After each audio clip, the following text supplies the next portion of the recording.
I worked very hard and to study. And I was also a little bit mischievous in the monastery. Then one day I was run away from the monastery. Then my father caught me there. Then he took me suddenly to the monastery. You sit here, you born for the monks, you born for to serve to the humanity, you sit there. So that was there. So I remember very clearly in the when this kind of thing happened. As well as being Tibetan, you also need to be understanding about the culture of the Tibetan. And Tibetan, as being Tibetan, you have some certain responsibilities. And then he suggested me, if you really believe, like objective of the monk, to serve to the humanity, then you better to go to India. Which year did you come to India? That was the 1996. 96. Yeah, 1996. How old were you at that time? I must be around maybe like 22, 23, I'm not sure exactly. Okay. I was aware how difficult to escape. When I reached inside the truck, there were so many people already there, right? I couldn't recognize face properly because it was very dark. Then the guide came inside the truck and they said, and if you don't keep quiet, you're going to have the problem. And that guide said, you have to lay down, you have to lay down. Then in the light they may see the people, right? Then there was no truck. Then we have to crossing the bridge running. Then all the people go down, and someone fall down into the water, big river. We couldn't find that person.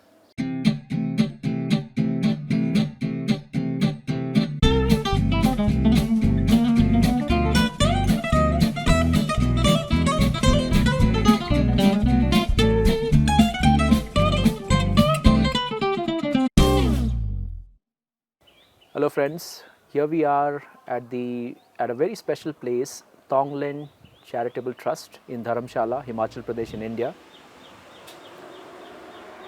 And we are sitting here, we are very privileged and very blessed to be sitting here with Guruji. Namaskar Guruji. Thank you so much. Namaskar. Namaskar.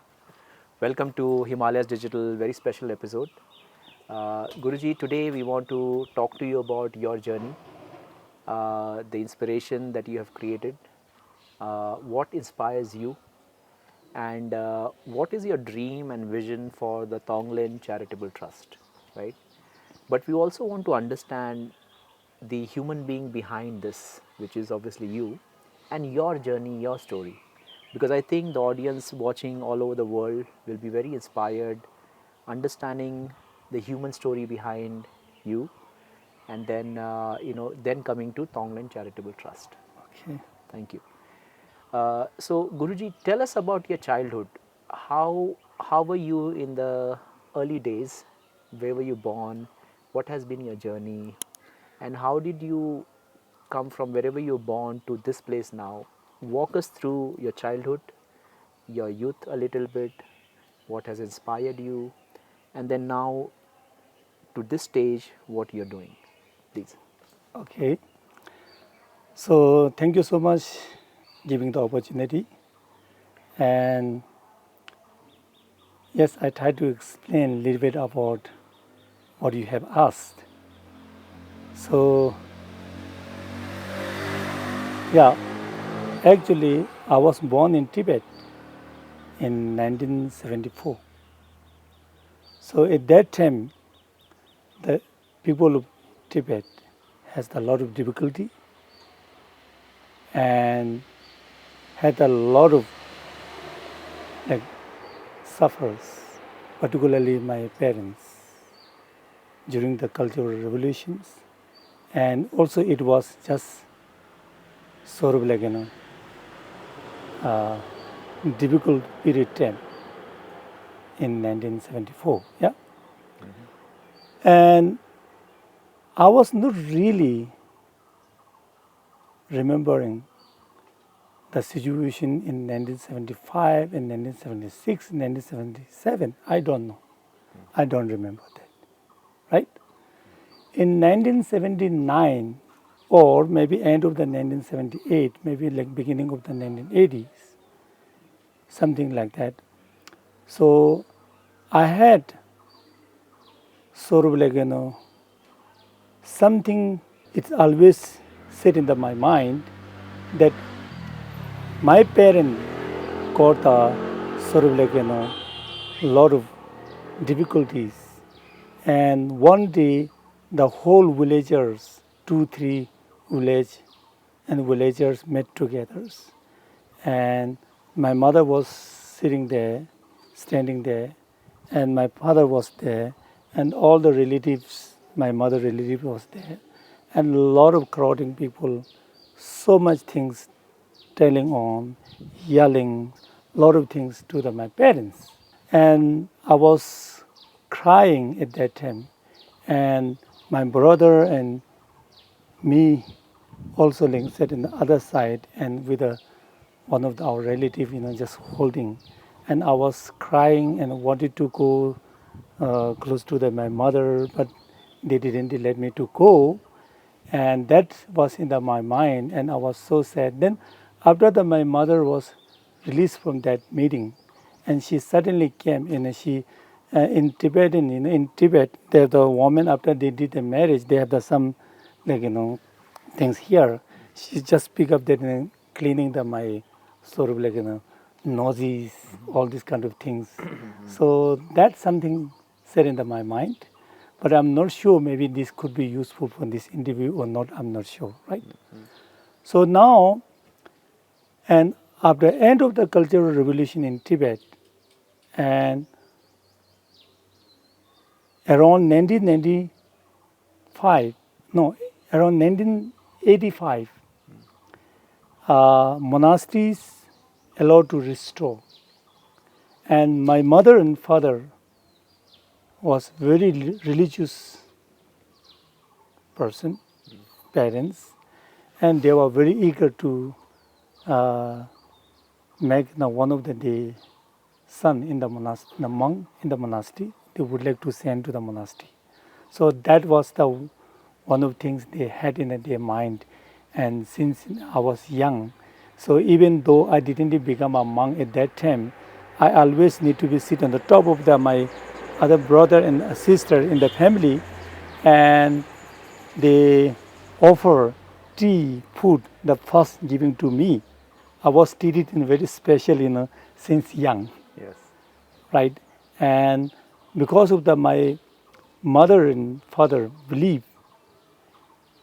like in Tibet, it's also the part of the cultures. Like if the one family has the 3 boys, the youngest one is need to go to the monastery. So they believe that I was born for the family to send and to be the monks. Oh. So I am one of the youngest son in my family. Yes. If we have in the family 4 boys, the youngest one is need to go to the monastery. If we have the 3, the third one need to go to the monastery. Right. That was the culture developed, right? Makes sense. So I just would like to explain a little bit about the sense of the caring and look after either the animal, either the person, either the people, taking care, looking after, has been developed, I think, in every culture since young. In particularly Tibetan community, as Buddhism, there's a huge sense. If the small child kill small insect, then this is a very big problem in the family. They believe that, Yeah. oh, you have done such a big, sin and negatives. So that kind of thing, since young, they have our parents and our culture and our community have developed to us. So since young, we have very much, cautious on not to kill and not to do anything wrong, and as well as no, even though while you're working, you have to work carefully. Maybe they may have some insect. Maybe you can just maybe like press and kill it in under your food. So like that kind of things develop. But now I would like to bring a little bit more sort of like I won't say more maybe I won't say a little bit more bigger, but when I was 9 or 10 years old, so I didn't get the opportunity to go to school. And I have the very great uncle and who was the very high level of the monks in Tibet before the 1959 in the monastery. Then during the Cultural Revolution, he had a lot of difficulty and he got a lot of tortures. And he said that during that time, he got the best time to practice the compassion. Even though someone tortured to you and toward to you and your people, and such of this high level, educators, monks, practitioners, they sending the compassion toward the. So, and at the same time, not only that one. So therefore, such as my uncle, he was not allowed to be in the monastery at that time. At that time, during the Cultural Revolution, there was no monastery in Tibet. All the monastery destroyed and not allowed to have the monastery, monks in the monastery. And so during that time, my uncle was sent to look after the cow and sheep and goats. So we have the huge, big, like jungle land and mountain, they have no one there. And I was with my uncle, my parents sent with my uncle, and my sort of most of my day that spending to look after the small baby of the goat and sheep. Some of the the goat, the mother, very mischievous. After they deliver the baby, just run away. Some are just licking and cleaning. So every day, I and my uncle have to look after maybe 30 or 40 newborn babies. So that was the beginning things that the real sense that we had put into the practical my uncle, with my uncle. And in the night, so my uncle was sleeping there and I was sleeping in other side. And we had maybe 30 or 40, 50 small baby of the goat, sheep. And then sometime, we have to feed the milks and I have to feed the milks. And this small baby, the goat, then licking our ears. And there was such of things that happened at that time. So that really inspired me how to care and how, my uncle, even though like goat, sheep are animal, but the same sense of the caring, the compassion, no matter whether it's the person, whether it's the animal, doesn't matter. The perspective of the compassion to practice and to sending and to, in particularly the practice of the Thonglen, sending your, positive things, virtues to the others. Excellent. And taking care and taking back the other's sufferings. Yeah. That kind of things practically happened when I was 9 or 10 years old. Then when I was 13 years, I became a monk. Then since 13 to 23, I stay in the monastery. And at that time, I think I worked very hard and to study. And I was also a little bit mischievous in the monastery. And when I was 17 and 18 years old, in some certain stage, I didn't get the feeling to stay in the monastery. Then one day I was run away from the monastery. Then my father caught me there. Then he took me suddenly to the monastery. You sit here, you born for the monks, you born for to serve to the humanity, you sit there. So that was there. So I remember very clearly in the when this kind of thing happened. But anyhow, and then in Guruji, one 90 question. So, yeah, when from 13 to 23 you were in the monastery, yeah, right? So, yeah. about 10 years, right? I think around 10 years 10 years. and maybe 12, 10, 13 years. 12, 13 years. So, what does it mean to become a monk and to live in a monastery? So, what do you do there? You study, you learn about compassion. What is your daily routine as a monk? While the objective of the monk is to serve to humanity. In perspective of the Buddhism, try to get enlightenment for the well-being of the others, not to your own sake only, right? And in the monastery, so we have to do a lot of studies in the Buddhist texts, right? Right from the morning to end of the evening, around maybe evening in 10 o'clock, 11 o'clock. So we have to do a lot of studies. And so we have the different kind of the level in the studies in a year 1, year 2, year 3, whatever something in the modern times, you can, call maybe class 1, class 2, class 3. So different kind of thing there. We have to do a lot of study there. And so in 1996, so it was very difficult to stay in the monastery. And then my uncle that we called, he has the omniscient mind. He know the figures, but I don't know how much exactly, right? But this is what our region people believe. Then my uncle told me that, so you really need to be understanding the main objective of the monks, what the monks' duty, responsibility. As well as the being Tibetan, you also need to be understanding about the culture of the Tibetan. And Tibetan, as being Tibetan, you have some certain responsibilities there. And then he suggested me,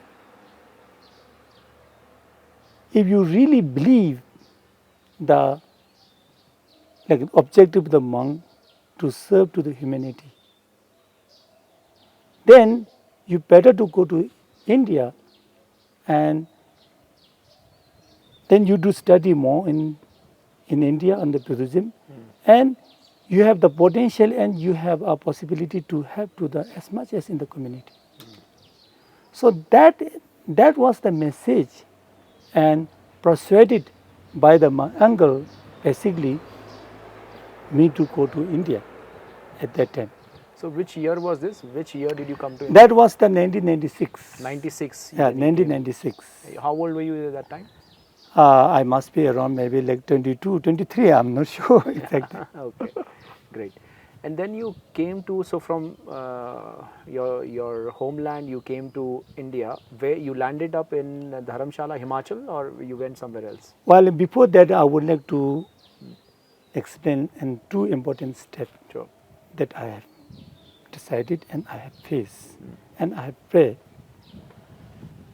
And then my uncle suggested that, no, you should not tell to your parents because your parents may not be let you to go to India.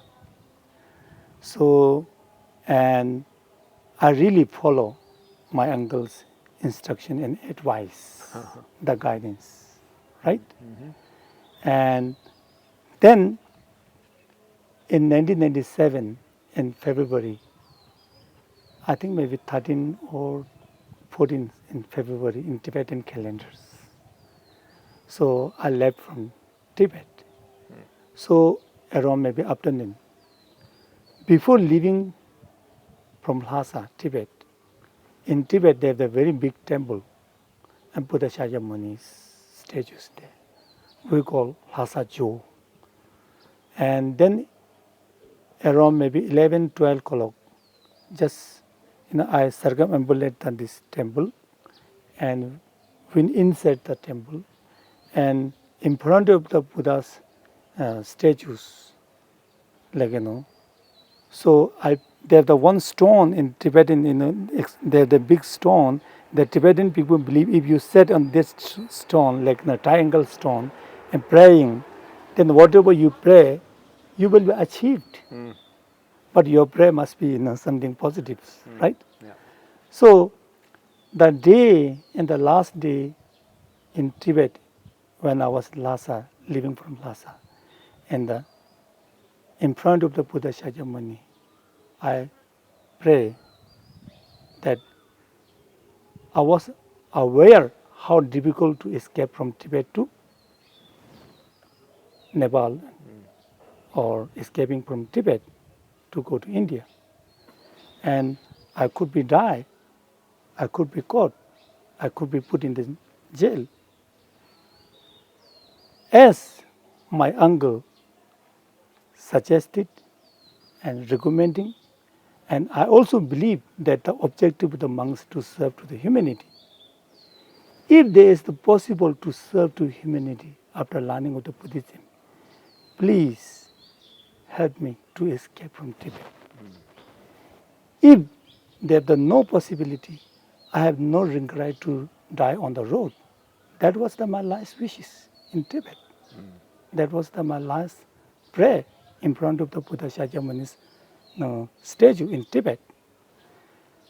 Then, from Tibet, from Lhasa, that afternoon, and we, came through the very big truck.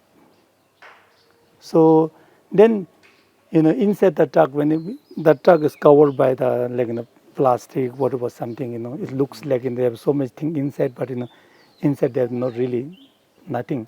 They put the monks and nuns and the other people in the lay people's dress, put them inside. I was inside the truck. After that, a little bit down in the nearby the end of the Lhasa. Then when I reached inside the truck, there were so many people already there, right? I couldn't recognize face properly because it was very dark. So then we left from Lhasa that day. After departed from the Lhasa 1 hour, and someone, threw something inside the truck. They have in Tibet, they're using something in sneaking that says that you can have something like, that kind of things they are throwing inside the truck, and we all are something like, then in the guide came inside the truck, and they said, and if you don't keep quiet, you're going to have the problem. So then he was showing very angry. Then when we see each other's face, all these things. Then that night, an unfortunate thing happened. After 4 hours, 5 hours leaving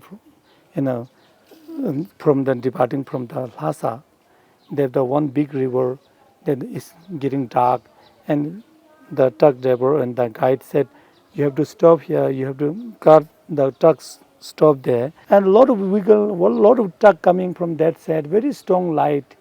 And that guide said, you have to lay down. Then in the light they may see the people, right?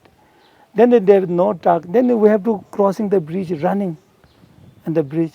Then one big truck and a very strong light coming. Then the guide said, no, everybody go down down in the roadside. Then all of people go down, and someone fall down into the water. Big river. We couldn't define that person. We couldn't define. Then someone said, no, someone fall down in the water, saying, help me. Then, we check in a torch and check that a very big river coming from that, and there's no possible to sort of finding. Then count. And the guide said, I have the 26 people. He count, and he said, yes, there's the 26. Then count again. He said, no, there's someone is missing. And then we tried to search and try to find, but we couldn't find. One person died, fall into the water that night. Then the guide said, while this can be happen, all of us don't know who will be the next. So that also make a little bit more anxiety, anxious, worries, a lot of things. Then we walked for 13 days. At the end of the 13th day, it was so difficult to cross because of there's a lot of snow and very difficult having the breathings and as well as also like a headache. So many of our friends had like that. So but anyhow, I'm very fortunate that I could escape from Tibet and now I'm here in India.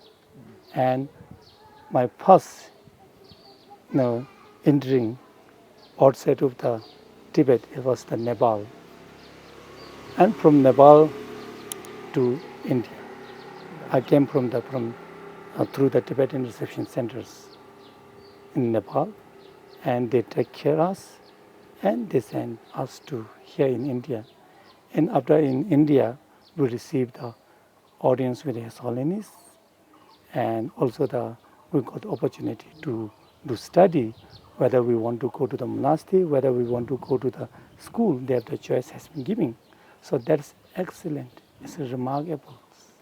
So it's still, set in center of my mind, the first, day that, I saw His Holiness and got the blessing from him, and also the Tibetan government here in India, exile, have given the opportunity for us to study, and even they're giving options whether you want to go to monastery, whether you want to go to school.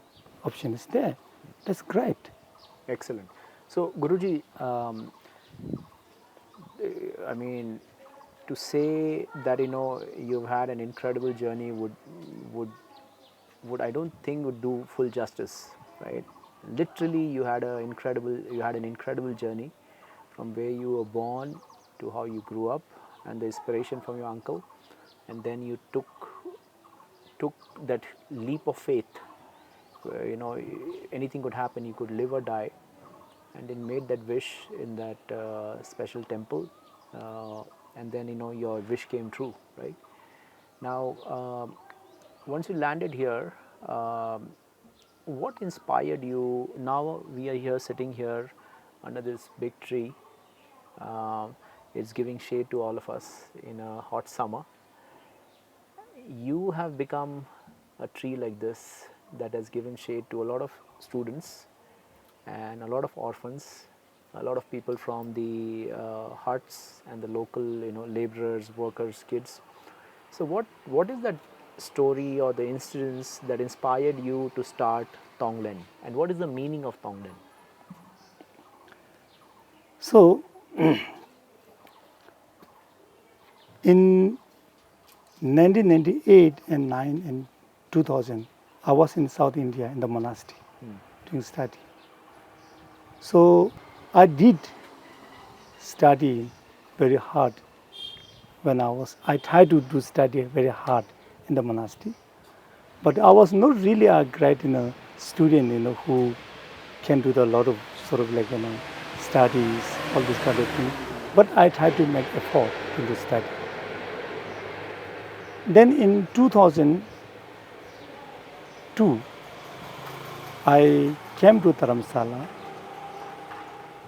and while I was staying in the Meklokanj in 2003, I saw several children were collecting rubbish and ate anything they found from the garbage. Then I was very shocked. At that time, I was reading a book called Training Your Mind. Then I was just looking down nearby my room. There was one big tree. Below the tree, I was reading the book. Then just looking down, these 3-4 mischievous boys collecting rubbish and find something from the garbage, and they ate without any hesitation.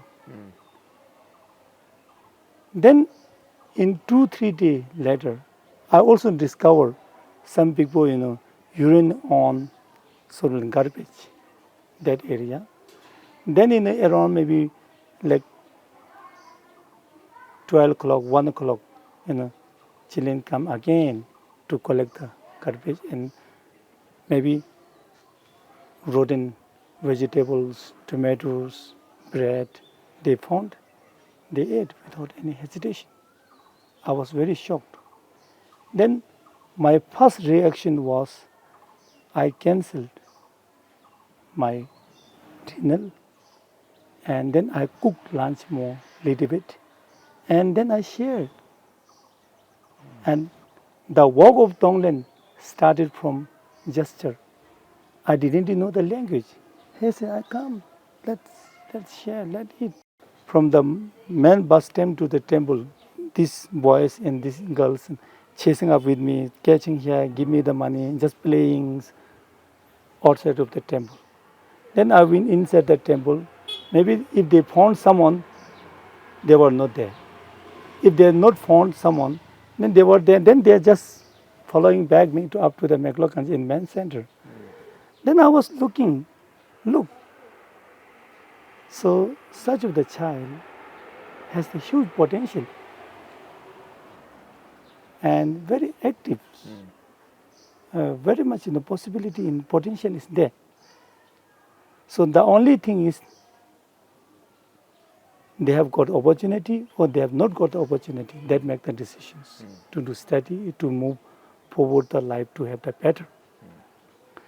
So then at that time I didn't have any plan to set up the charity, and I was not thinking at all, to start something for those children. Then the boys continuously coming to my nearby my room. We become good friends. Then after that, one day I have asked, and I have a good friend who translate me in Hindi. And then I also start to learn Hindi more better. I would like to communicate with these boys. And then one day I have asked with my broken Hindi, and I would like to know about where your parents live and where you're from. So then the boy explained to me the parents, they live in Dharamshala, Lower Dharamshala. Then I have asked the boys, can you take me one day there? Then the boy said yes. Then, but he said that not today, not next week, because we are going somewhere. And then he was disappeared. The boys disappeared for maybe 3 or 4 weeks, and maybe more than 4 or 5 weeks. Then I was maybe okay like that. We disconnected.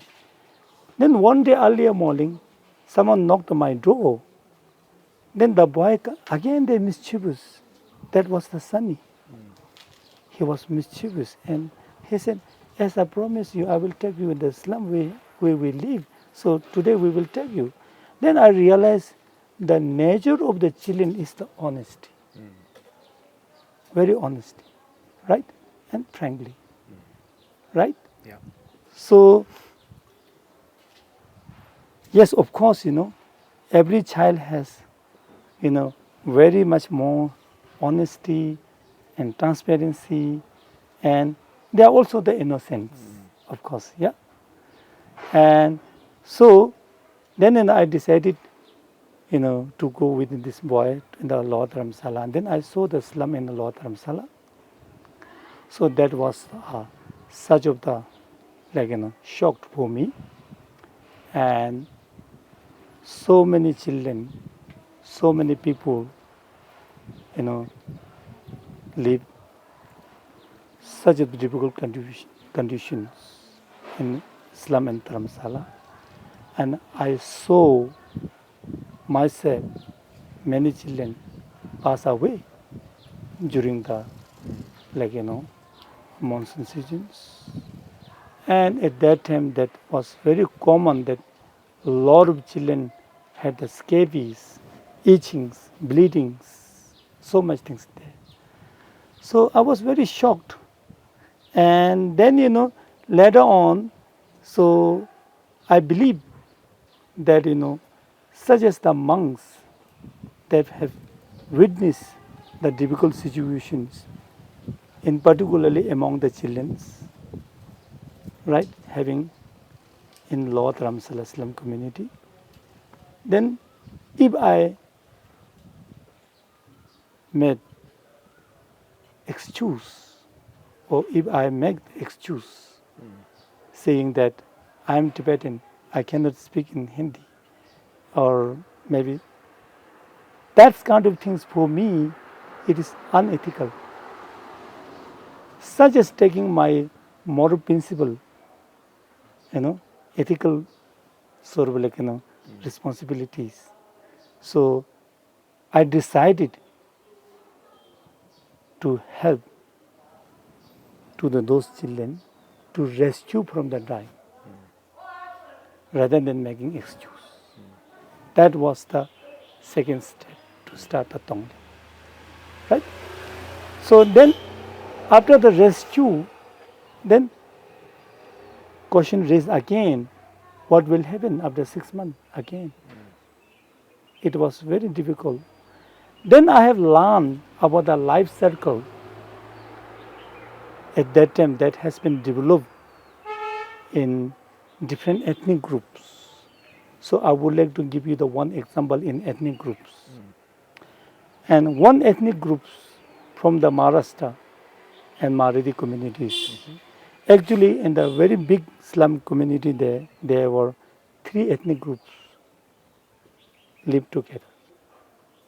So Marathi group is one of the difficulty one, and one that you can see the obviously greatly needed help, and also the most of the children's death come from the Marathi sectors at that time. And the life cycle, the mother had the baby inside the stomach. We observe after maybe 3 or 4 months. So then and then the mother tried to show in the street that I'm having the pregnancy, I have the baby in the stomach, I need the foods, and people give some money, right? Then once the baby delivered, then next day they start to take the baby in the street with the mother, even though her health is not good in condition, but she is forced to go to street to beg and to make some money to buy the foods.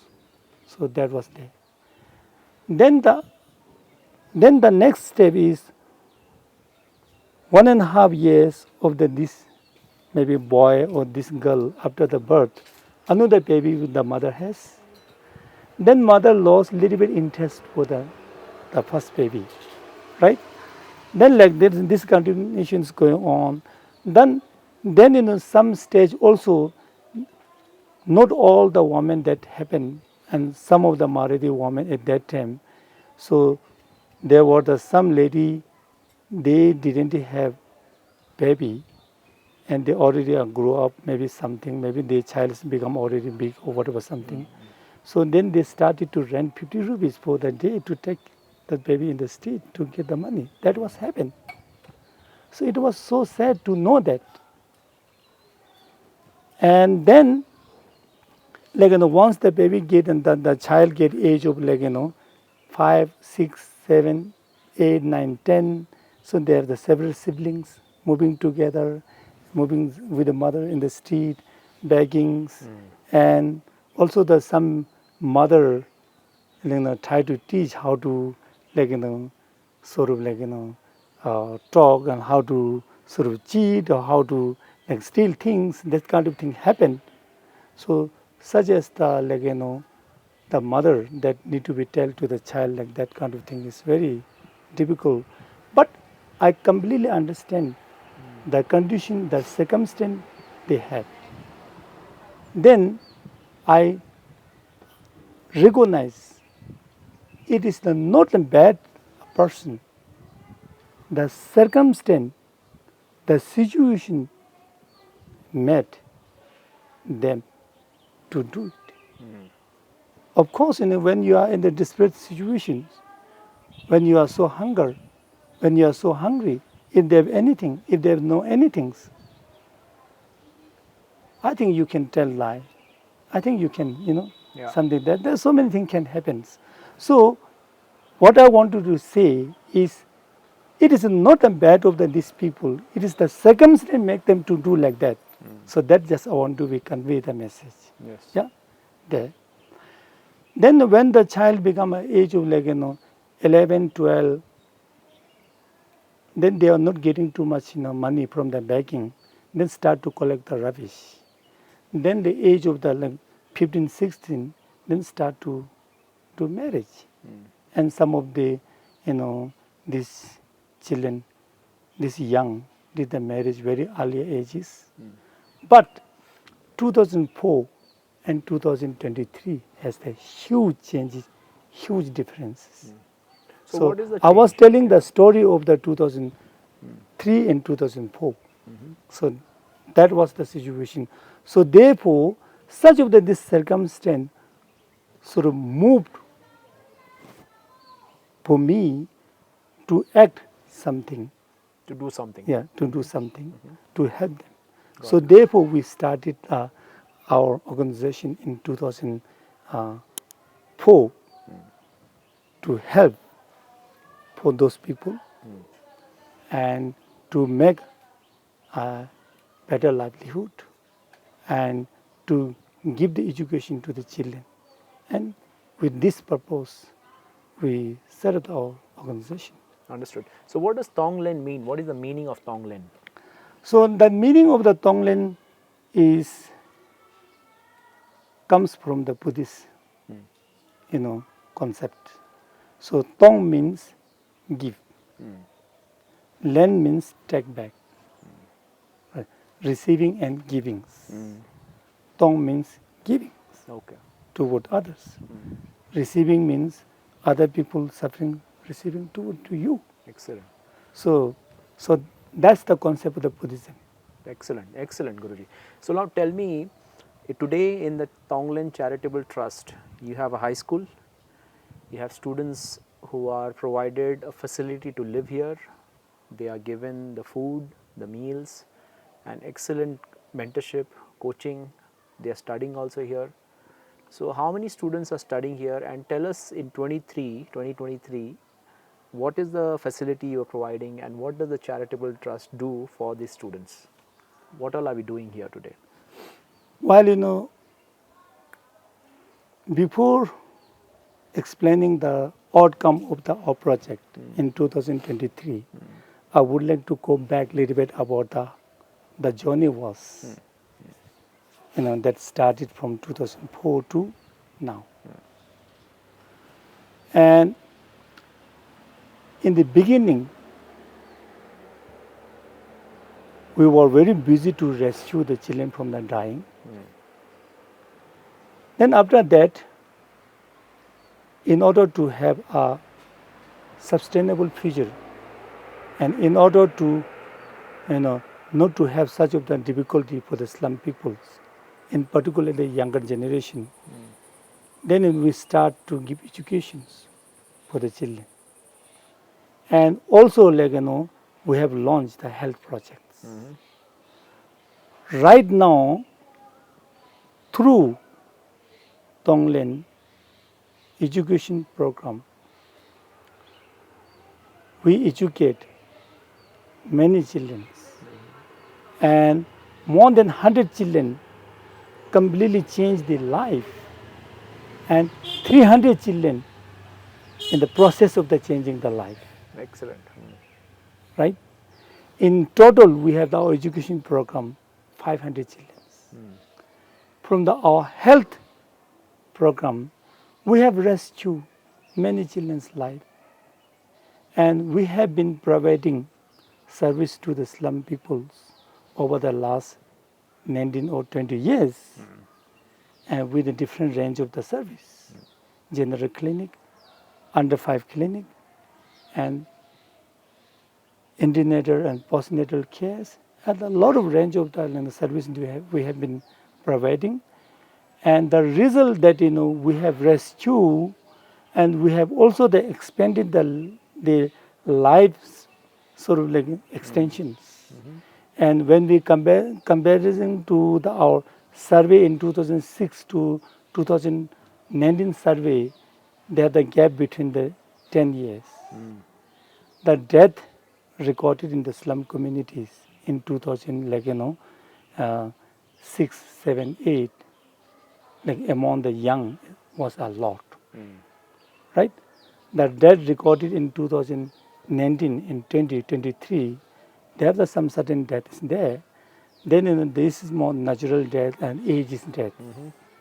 So we have seen that the life expectancy is a lot, almost maybe 8 or 9 years. So one thing that's I think significant that we have achieved. So now we are talking about the education. To protect the good human being, we should not be focusing only in academic education. We should be include holistic education in our school.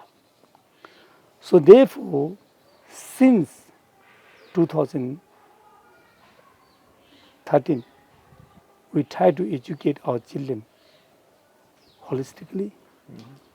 And since we have the school in 2017 and 18, and our school is, educating the children through the different kind of areas and dimensions, we call here the holistic education our children are receiving right now. And the objective of the Thonglen, the education particularly, is to protect the good human being rather than focusing only for maybe some certain professions. So this is the bigger perspective. Understood. While we educating and while we aiming to protect the good human being, some of these children become a doctor, nurse, engineering. That's excellent. That's excellent.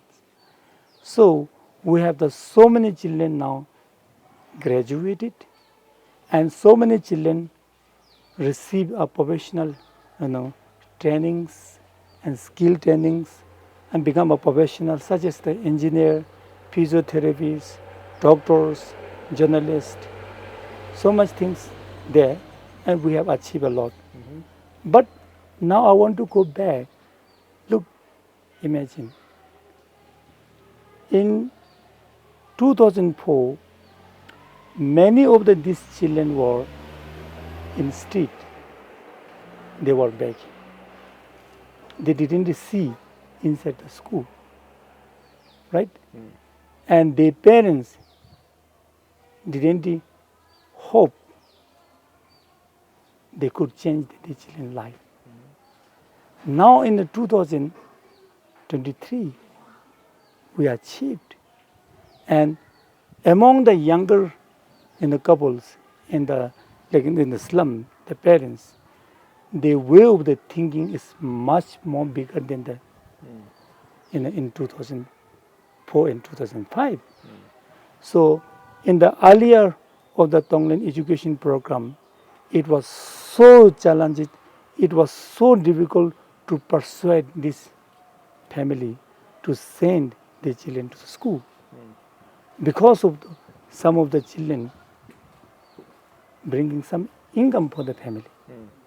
So I'm not talking to all the people in the slum, but there are several group, ethnic groups. Each of the ethnic group has a different kind of the social issue was there. So, but looking back in this kind of thing, it is so amazing that how much we have achieved. And now, even our senior students, so after they graduate, they are working here and helping with our organization and to their family as returning to their community. So, and the Thonglen vision, the Thonglen's mission in the future, like in the beginning, it was the few people's dream to help to these children. Now, this dream is become our children's dream. They acknowledge what they received, and they want to be extended this to the other. Those have not got opportunity yet, they would like. So now it is the like Tong-Len and our children's dream to help more as much as possible. Excellent. Brilliant. Yeah. So that brings up the summary of Thonglen, right? Yes, First to yes. receive Yeah. and then to also Yeah. give back. Yeah. Right? Yeah. So paying Yeah. it forward and Yes. moving the ball forward. Yeah. Then another thing, I'm not sure. Maybe so how maybe disconnected to this interview. I'm not sure. So look, the vision that we have in one way is quite big, right? As the Mahatma Gandhi said, think globally, act locally. This is what we believe in initial stage. And yes, of course, we have feelings, and we would like to contribute to the society. And we acknowledge as being Tibetan that we receive from the Indian people, Indian government. We want to be acknowledged, we want to be returned, we want to say thank you. So this is also could be the one of way that we thanking to the people of India and government of India, right? And then, so helping poor people is the one part of the Thonglen project. The objective of the Thonglen is to have a betterment in the in the societies and global communities that can be flourished. The world can be flourished, right? So, and whatever the project, what we feel, what we have the sort of thinking, some area should be doable, achievable, and practical. Some area we also should have the big desires.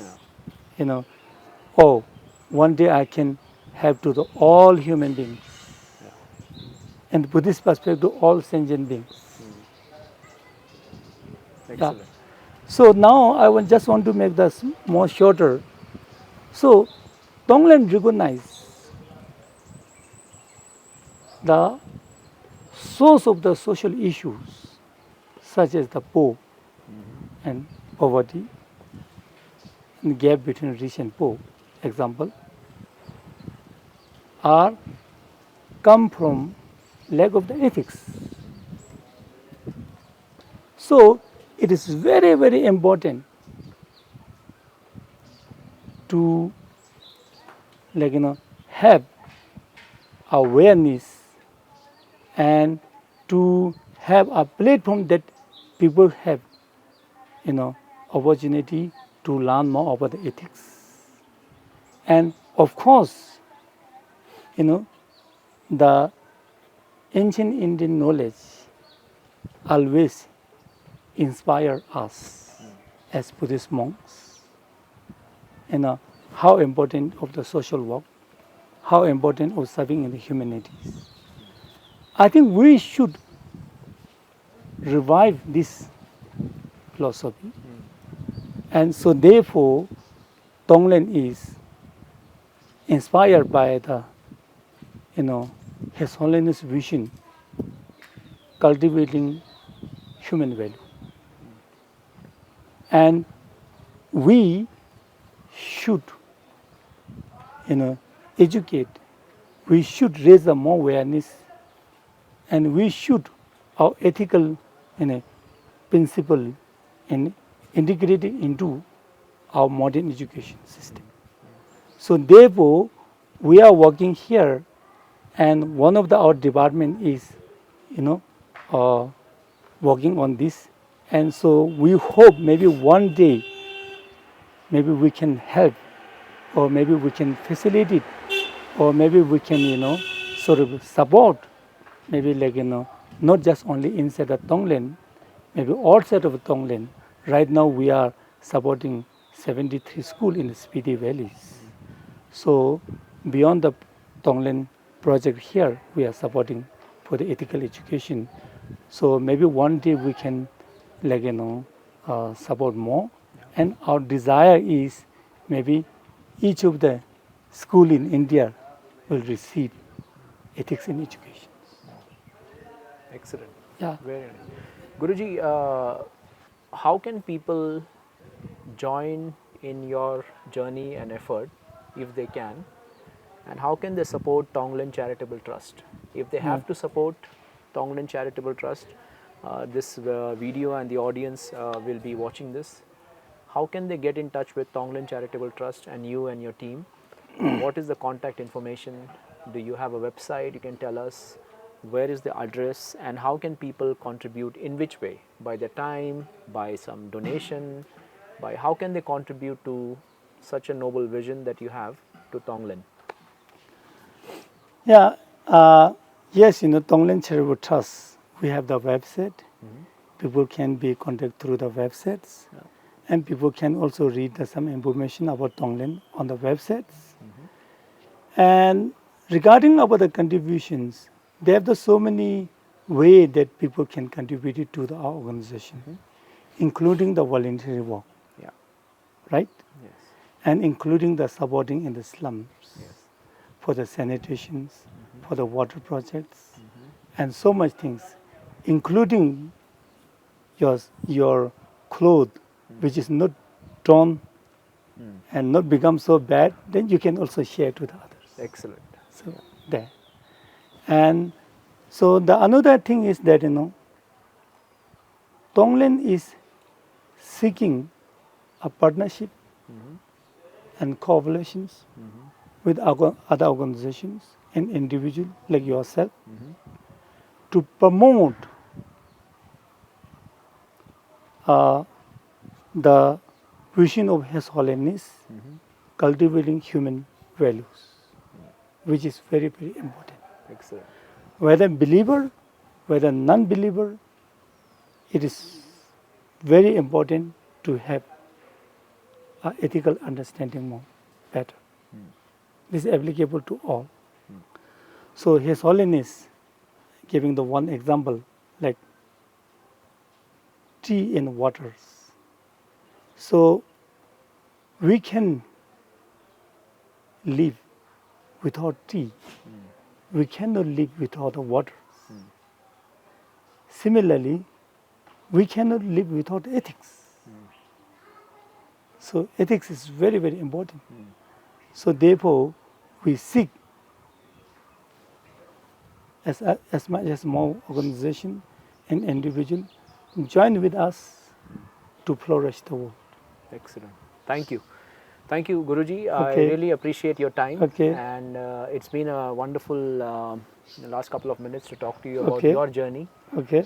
and where Tong-Len is today. And we will definitely request the audience who is watching today Okay. all over the world to please be involved and look up Tong-Len's website, Tong-Len's social media channel, and also support this noble cause, and hope to again come back one day and then Yeah. chat with you more. Thank you. Thank you. Thank you. Thank you so much. Thank you. Thank you.